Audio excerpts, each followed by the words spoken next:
Meditações no Evangelho de João. João capítulo 10, do verso 10 ao verso 18.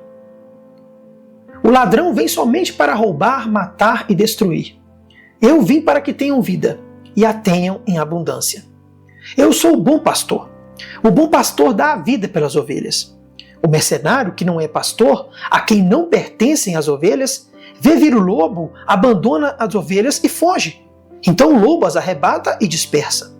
O mercenário foge, porque é mercenário, e não tem cuidado com as ovelhas. Eu sou o bom pastor. Conheço as minhas ovelhas, e elas me conhecem a mim.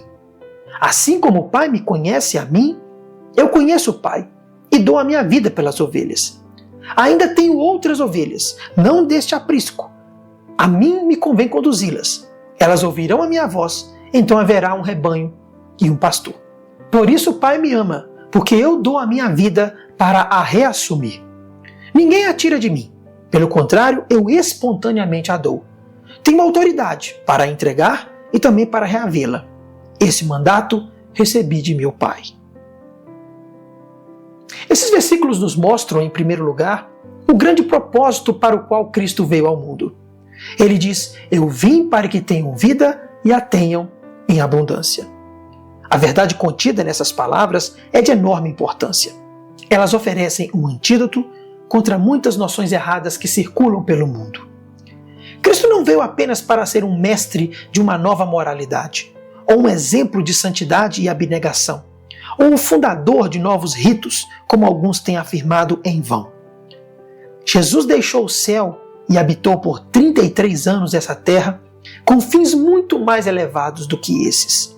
Ele veio para obter a vida eterna para o ser humano, pelo preço de sua própria morte vicária. Ele veio para ser uma poderosa fonte de vida espiritual para toda a humanidade, a qual os pecadores, vindo pela fé, pudessem beber, e bebendo, vivessem para sempre. Por meio de Moisés vieram leis, regras, ordenanças e cerimônias. Por meio de Cristo vieram graça, verdade e vida eterna. Contudo, por mais importante que seja essa doutrina, ela exige uma palavra de cautela. Não devemos exagerar o sentido das palavras do Senhor Jesus Cristo. Não devemos supor que a vida eterna era algo inteiramente desconhecido até que Cristo viesse, ou que os santos do Antigo Testamento estavam em completa escuridão quanto ao mundo vindouro. O caminho da vida, pela fé em um Salvador, era um caminho bem conhecido por Abraão, Moisés e Davi. Um redentor e um sacrifício era a esperança de todos os filhos de Deus, desde Abel até João Batista. Mas a visão que eles tinham dessas coisas era necessariamente imperfeita. Eles as viam de longe e não com nitidez. Eles as viam apenas em contornos e não de forma completa. Foi a vinda de Cristo que tornou todas as coisas claras e fez com que as sombras passassem. A vida e a imortalidade foram trazidas plenamente à luz por meio do Evangelho. Em resumo, para usar as próprias palavras do Senhor, mesmo aqueles que já tinham vida passaram a tê-la mais abundantemente quando Cristo veio ao mundo. Esses versículos também nos mostram, em segundo lugar, um dos principais ofícios que Jesus Cristo exerce em favor dos verdadeiros cristãos. 2 vezes, Nosso Senhor usa uma expressão que para um ouvinte oriental teria um significado singularmente cheio de sentido. 2 vezes ele diz enfaticamente: eu sou o bom pastor. Essa é uma afirmação rica em consolo e instrução. Como um bom pastor, Cristo conhece todos os seus crentes. Seus nomes, suas famílias, seus lares, suas circunstâncias, suas histórias particulares, suas experiências, suas provações, tudo isso Jesus está perfeitamente ciente. Não há nada acerca do menor e mais humilde deles que lhe seja desconhecido.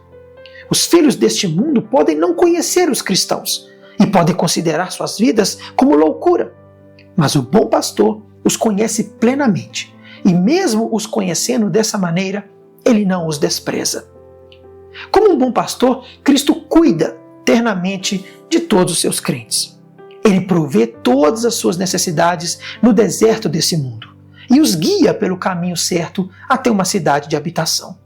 Ele suporta com paciência suas muitas fraquezas e enfermidades e não os rejeita por serem rebeldes, errantes enfermos, cansados ou mancos. Ele os guarda e protege contra todos os seus inimigos, como Jacó fez com o rebanho de Labão. E, portanto, daqueles que o Pai lhe deu, Jesus não perderá nenhum. Como um bom pastor, Cristo entrega a sua vida pelas ovelhas. Ele o fez de uma vez por todas, quando foi crucificado por elas. Quando viu que nada poderia livrá-las do inferno e do diabo, senão o seu sangue, ele ofereceu voluntariamente sua alma como oferta pelos pecados delas. O mérito dessa morte ele agora apresenta diante do trono do Pai. As ovelhas estão salvas para sempre, porque o bom pastor morreu por elas. Esse é de fato um amor que excede todo entendimento. Ninguém tem amor maior do que este, de dar a alguém a própria vida pelos seus inimigos. Isso está no Evangelho de João, no capítulo 15, versículo 13. Tomemos cuidado, então, para que esse ofício de Cristo não nos seja apresentado em vão.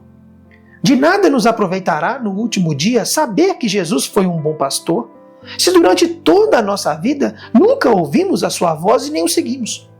Se amamos a vida, unamo-nos ao seu rebanho sem demora. Se não fizermos isso, seremos achados à esquerda no dia do juízo e perdidos para sempre. Por fim, esses versículos também nos mostram que quando Cristo morreu, ele morreu por sua própria e voluntária vontade. Ele usa uma expressão notável para ensinar isso. Dou a minha vida para tornar a tomá-la. Ninguém a tira de mim, mas eu de mim mesmo a dou. Tenho poder para dar, tenho poder para tornar a tomá-la. O ponto em questão não é de pequena importância. Jamais devemos supor, nem por um momento, que nosso Senhor não tinha poder para evitar os seus sofrimentos, ou que foi entregue a seus inimigos e crucificado porque não podia fazer nada para impedir. Nada poderia estar mais distante da verdade do que essa ideia.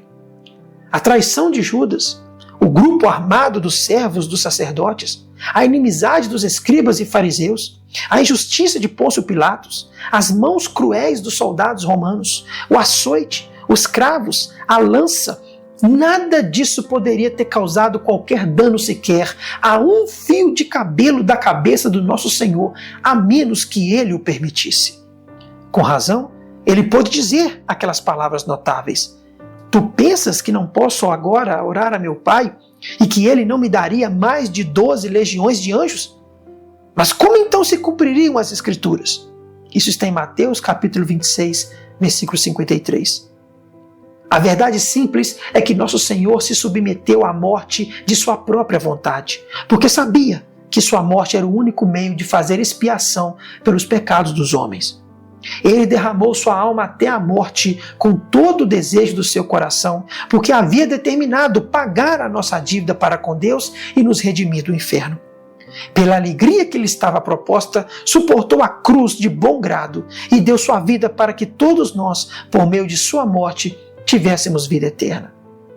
Sua morte não foi a de um mártir, que por fim sucumbe sob o peso dos inimigos. Sua morte foi a de um conquistador triunfante, que sabe que mesmo ao morrer, conquista para si e para o seu povo um reino e uma coroa de glória. Reclinemos nossas almas sobre essas verdades poderosas e sejamos gratos. Um Salvador voluntário, um Salvador amoroso, um Salvador que veio ao mundo especialmente para trazer vida ao homem. Esse é exatamente o Salvador que precisamos. Se ouvirmos a sua voz, se nos arrependermos e se crermos, ele será também o nosso Salvador.